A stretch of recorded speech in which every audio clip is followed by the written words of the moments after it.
Well, go on, be honest. No. Thank you.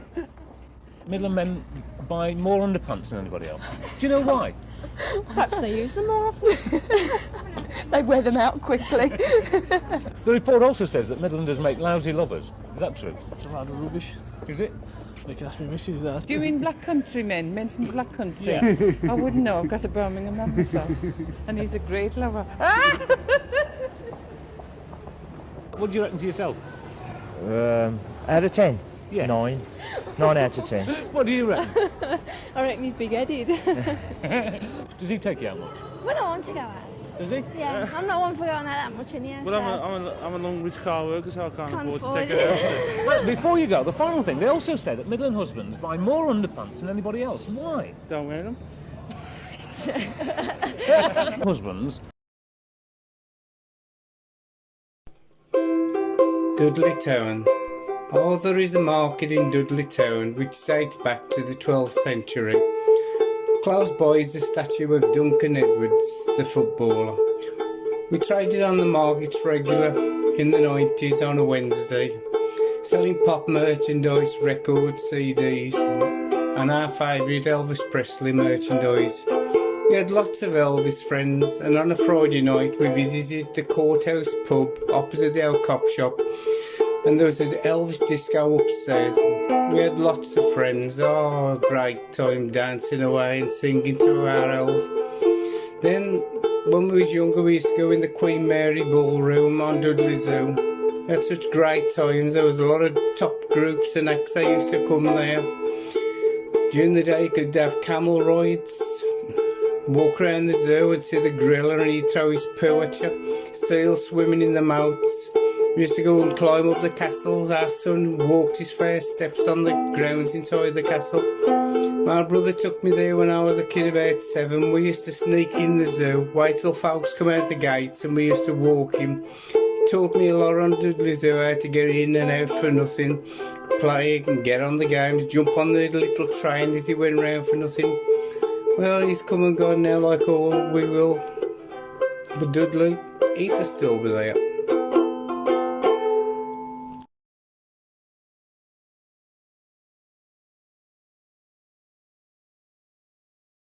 This is Commander Henry playing the Day Out in Dudley Time Interface game.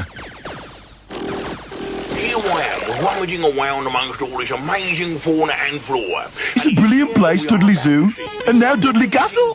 Yeah! Arise, Sir Lenny the Lookout. And now the Black Country Museum. Got it. See ya. There's your flower. Thanks very much. No problem at all. Thank you. Hey, this is brilliant. Now we're going into the canal tunnel. Look at this. Leggy Henry.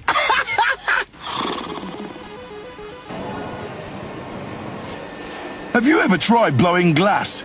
Tricky or what? Now for a pint of real ale. That is Boston. Dudley, for a day out of this world. Hey, that's brilliant! Can't argue with that.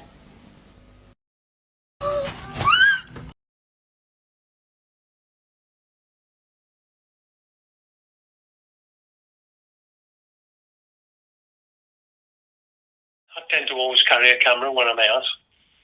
And this was just one of those occasions, you know, I always photograph people I find interesting. And these lads were there in Dudley. I just come up from Wolverhampton Street. Saw the lads across the way there, enjoying the attention they were drawing from people. So I approached them and had a little chat and all that, and they agreed to pose just for a couple of photographs. Sad thing is, I was on the end of the roll of film. I just managed to get 1.5 frames. The day was just great, you know, having a bit of a laugh and all the rest of it. Then I asked one of the lads to give me a bit of a grimace, etc., and he stuck his tongue out and click, that was it, end of the film. Also, I was lecturing in photography, so I was used to talking to people. The punks, of course, you know, people tend to think, wow, aggression. They weren't aggressive at all. They were just youngsters, you know, having a great day out, enjoying the attention. They were a great bunch of lads. That was a long time ago. I think it was 1980. It was just at the end of the punk sort of era.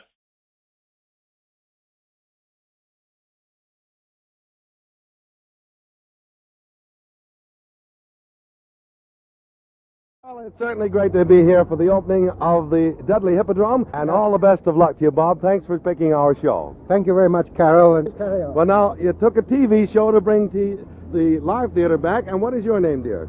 Mrs. Holt of 32 Swancote Road, Dudley. And what's your first name? Kathleen. Kathleen, well, now, why did you come to the theater tonight for the Because opening? you're my favourite personality. Oh, I am? No, you're a sweetheart. Give us that's a girl. Now, here's a very nice young lady. What's your name, dear? Carol Guest. Your name is Carol Guest. Well, I'm Carol Levis. How are you, dear? And where's your papa? Oh, that's Dad. What's your name, sir? Mr. Ron Guest. Mr. Ron Guest. Are you from Dudley, too, sir? I am Mr. Levis, yes. I see. And you're looking forward to the Dudley Hippodrome being open again? I am, yes. And I'm happy to see it is back open again, Mr. Levis. Well, that's great, and I hope that you're going to enjoy the show tonight. I shall. And you're all in the same mood, are you, folks? All right. Well, good for good old Dudley, and good for ITA. All the best. Bye-bye, everyone. Say hello to everybody.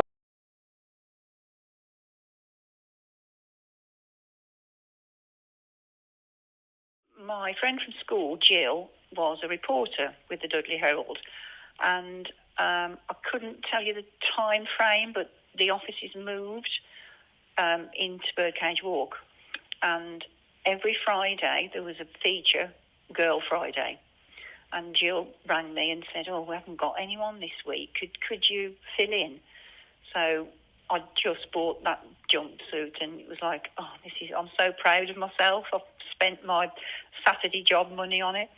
And she said, oh, come to the office, and you either went somewhere like Priory Park or Coronation Gardens, and anyway, I think it was late in the day, so off we go, and it was on the fire escape at the back of the offices. I very much shopped in Birmingham and Wolverhampton every week, and in the Manda Centre this shop opened, and it was along the lines of, you know, when Habitat opened and Bieber, very trendy shop, and it was called Clangers. I wish somebody else remembered it. Nobody else seems to remember it. There was a fantastic shop in Wolverhampton in Dudley Street, and it sold leather goods and fur and sheepskin and things like that, and I had an Afghan coat from there, which was a great idea, but not when it gets wet.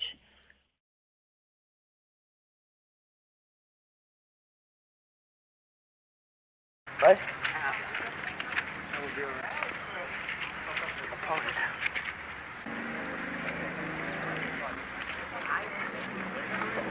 Yes, thank you.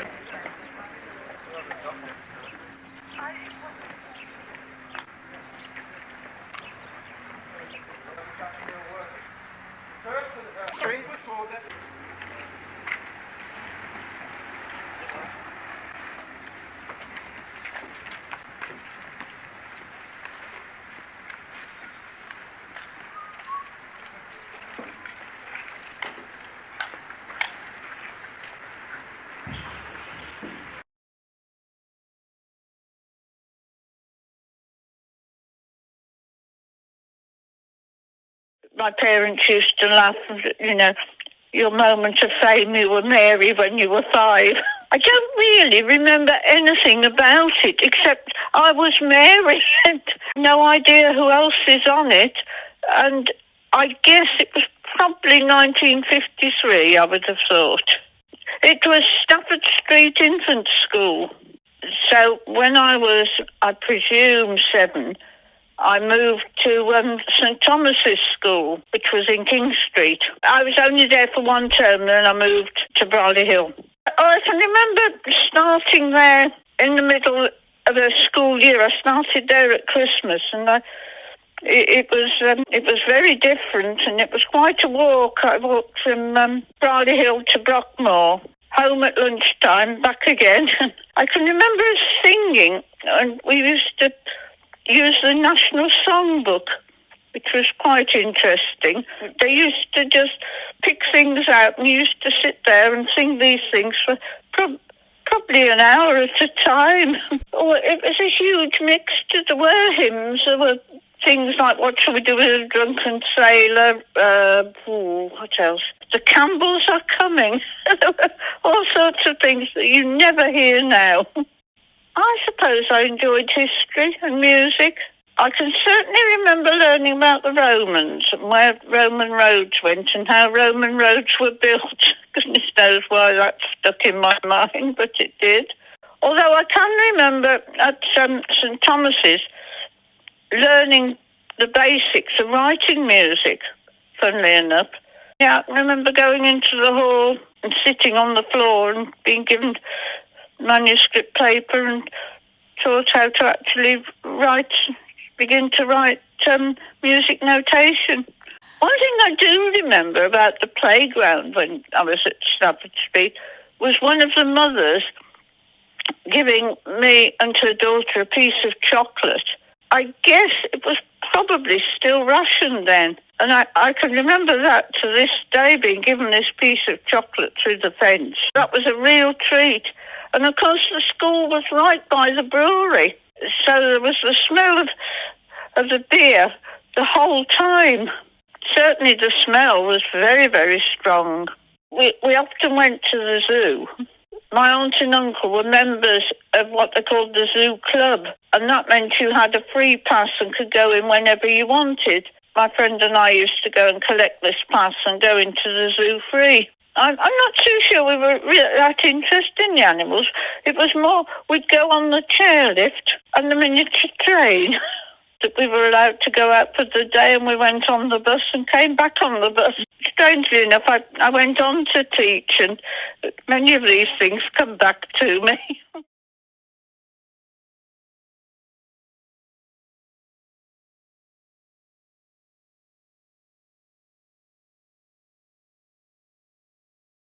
I was born in Ironbridge in Shropshire, and my parents brought me to Dudley when I was a child, really. I was only about 8 or 9.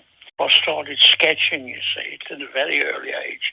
But as I got into my teens, I realised just what an interesting, even dramatic place the Black Country was, insofar as the factories, the smells from the factories, the furnaces, the glows in the sky from the furnaces of steelworks such as Bensbury Tube. There was all sorts of steel.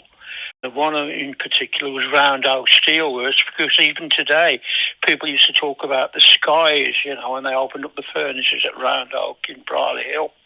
And when I was in my teens, it just registered with me, or even the beauty of these places. I mean, people say, well, you know, how can the Black Country be beautiful? Well, they see it through different eyes, you see. I look at it differently to these people. I see beauty in the canals and the reflections in the canals.